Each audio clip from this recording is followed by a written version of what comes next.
I'm joined now by Congresswoman Barbara Lee, a Democrat from California. Good to see you, Congresswoman. Good morning. Good to see you. Glad to be with you. I'll give you the Republican perspective. It is that some indications they're willing to give on taxes, whether it's $400,000 or $450,000. That yesterday they floated this idea of changing Social Security. They backed off on that. They apparently are willing to give on some of these estate taxes. The Democrats are willing to give on some estate taxes. But what the Republicans want is they say that this deal that's being offered looks like it actually puts us further in the hole, that it's actually costing us more than it's saving us. Tell us what your take is on where we are right now.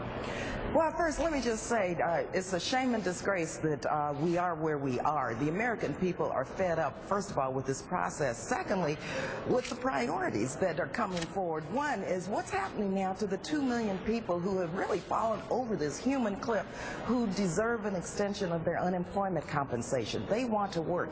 Where are they in this overall equation?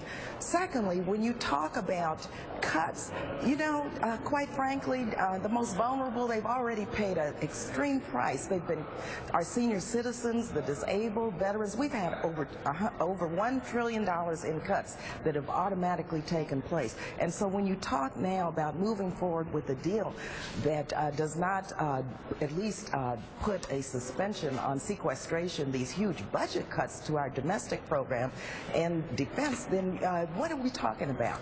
We need to come together and come up with something that's real. The American people spoke, quite frankly. Elections have consequences. They want tax fairness. They want the wealthiest to pay their fair share.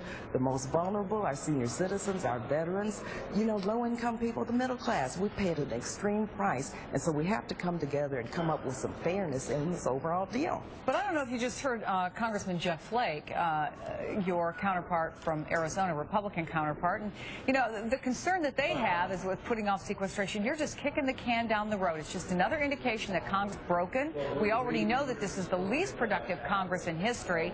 Something like I think 219 bills were passed. At least 40 of them were inconsequential. Things like renaming post offices. I mean, can you just keep putting things off?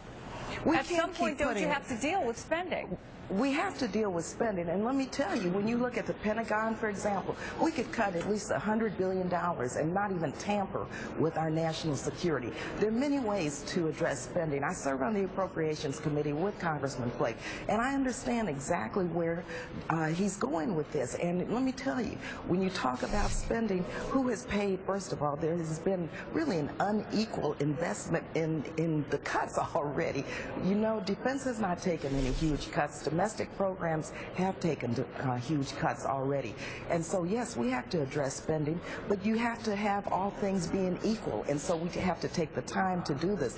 That's why I was very concerned last year when this whole debt ceiling debate took place, and when, in fact, sequestration, these huge automatic cuts were put into place, because I knew then that they would not be equal. And now here we are, and we have to come up with a solution that's going to protect the middle class. How do we move forward? Senator Coburn was talking this morning that we wouldn't be where we are if there was an open debate on the budget, in his case on the Senate floor. Let me play for you what he said. Everything's done in a dark room, back room, not in the committee, not on the floor.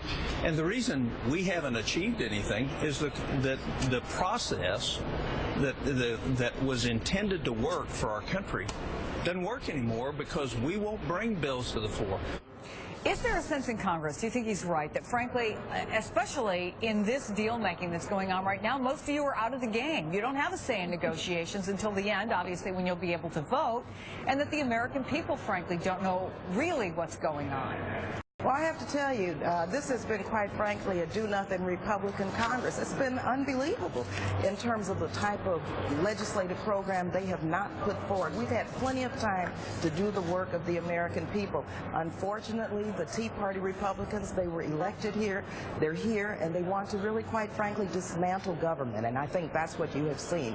You know, an effort by the far right, the Tea Party Republicans, to obstruct and to stop everything that we could move forward forward to, 1, reduce the deficit, 2, create jobs, 3, protect Medicare, Social Security, Medicaid, and 4, to create the American dream for all. You've seen this obstructionist Congress do that. And so, yes, we need a full debate so the American people can see who's where, who's doing what, who values the 98%, who supports oil subsidies for the oil companies versus who supports Medicare and Social Security for our senior citizens, who supports investments in our job creation and infrastructure versus who supports continuing profits for the 1%. Yeah, we need a full debate so the American people see what is exactly taking place in Congress. California Congresswoman Barbara Lee, Happy New Year. Thanks for coming on. Thank you. A deal has been reached to